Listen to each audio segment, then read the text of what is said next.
Assalamualaikum warahmatullahi wabarakatuh, Ananda Salih-Salihah. Apa kabarnya hari ini? Insya Allah baik ya. Hari ini kita bertemu lagi bersama Ustazah dalam pembelajaran tematik. Hari ini kita akan masuk ke subtema baru, yaitu subtema 4 mengenai penghematan energi.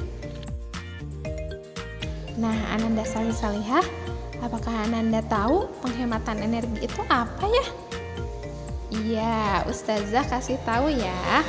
Nah, hemat energi artinya menggunakan energi secukupnya, tidak berlebihan ya. Nah, gunakanlah energi saat diperlukan supaya energi tidak terbuang. Contohnya seperti mematikan lampu belajar kalau sudah tidak dipakai, mencabut kabel listrik, dan mengatur suhu pendingin ruangan ya. Ada itu merupakan contoh penghemat energi. Contoh lainnya yaitu mematikan lampu pada siang hari ya, karena cuacanya sudah terang ya, itu juga merupakan penghemat energi. Nah, dengan menghemat energi artinya kita sudah menjaga lingkungan ya. Listrik ini yang kita pakai sehari-hari berasal dari alat yang bernama generator ya. Generator ini dihidupkan oleh bahan bakar seperti batu bara yang berasal dari fosil ya, dari energi fosil yang sudah kita bahas pekan lalu ya. Nah, bahan fosil itu berasal dari sisa-sisa hewan dan tumbuh-tumbuhan yang sudah mati jutaan tahun yang lalu. Fosil ini dapat diambil dari dalam bumi. Jika kita pakai terus-menerus, fosil ini bisa habis. Padahal untuk menghasilkan energi fosil diperlukan waktu berjuta-juta tahun lamanya ya. Oleh karena itu, kita harus hemat dalam menggunakan energi. Jika kita hemat energi, maka kita sudah menghemat energi untuk masa depan ya. Nah, sekarang kita akan mengetahui cara menghemat energi fosil. Tadi kita sudah mengetahui bagaimana cara menghemat energi tersebut. Nah, sekarang Ustazah akan membahas mengenai cara menghemat energi fosil. Energi fosil adalah energi yang berasal dari alam. Contohnya seperti sisa-sisa makhluk hidup yang berasal dari hewan dan tumbuhan. Energi fosil ini menghasilkan gas alam, minyak bumi, dan batu bara. Proses yang diperlukan untuk memperoleh energi ini sangat lama, bahkan perlu waktu puluhan tahun untuk mendapatkan energi ini. Energi ini sering kita gunakan dalam kehidupan sehari-hari, misalnya digunakan untuk bahan bakar minyak atau BBM kendaraan. Jika kita menggunakan bahan bakar terus-menerus, bahan bakar tersebut akan cepat habis. Nah, hal ini akan menyebabkan kelangkaan pada bahan bakar. Oleh karena itu, kita harus menghemat energi dalam menggunakan energi bahan bakar minyak. Cara menggunakannya dengan apa, Ustazah? Nah, cara penggunaannya dengan menggunakan angkutan umum ya jika kita bepergian jauh.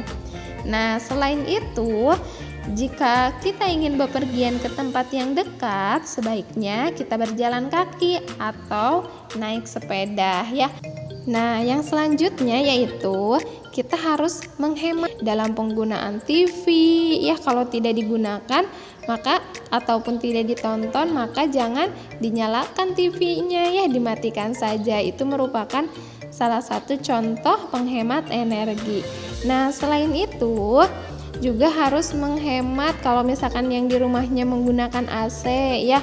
Nah, AC-nya dikecilin. Kalau enggak juga kita bisa menggunakannya AC alami, yaitu dengan membuka jendela supaya udara itu masuk ke dalam rumah. Nah, hal tersebut pun dilakukan agar rumah sejuk dan tidak perlu menyalakan AC ya. Hal itu dapat menghemat penggunaan energi.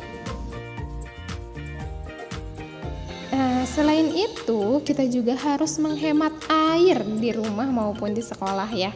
Nah, air ini merupakan sumber energi yang penting. Tanpa air, kita tidak dapat melakukan berbagai kegiatan. Minum, makan, mencuci, mandi, itu semua memerlukan air. Oleh karena itu, kita tidak boleh membuang-buang air. Nah, penghematan air bisa dilakukan dengan cara jika selesai mandi ataupun mencuci muka atau menggosok gigi, maka keran airnya dimatikan ya. Ketika mencuci kendaraan ataupun menyiram tanaman nih, contohnya kalau menyiram tanaman bisa menggunakan air yang bekas cucian ya, karena itu juga bagus buat tanaman, yang nggak akan mati tanamannya, malah jadi bagus ya. Nah, selain itu untuk mencuci kendaraan bisa menggunakan airnya secukupnya ya, tidak berlebihan ya. Nah, kita juga harus menjaga kebersihan air sungai dengan cara tidak membuang sampah ke sungainya. Karena jika kita membuang sampah ke sungai, maka airnya akan tercemar. Nah, persediaan air bersih akan menjadi semakin sedikit ya. Yuk kita mulai kebiasaan menghemat energi dari mulai sekarang agar persediaan energi fosil di masa yang akan datang masih tersedia dengan cukup.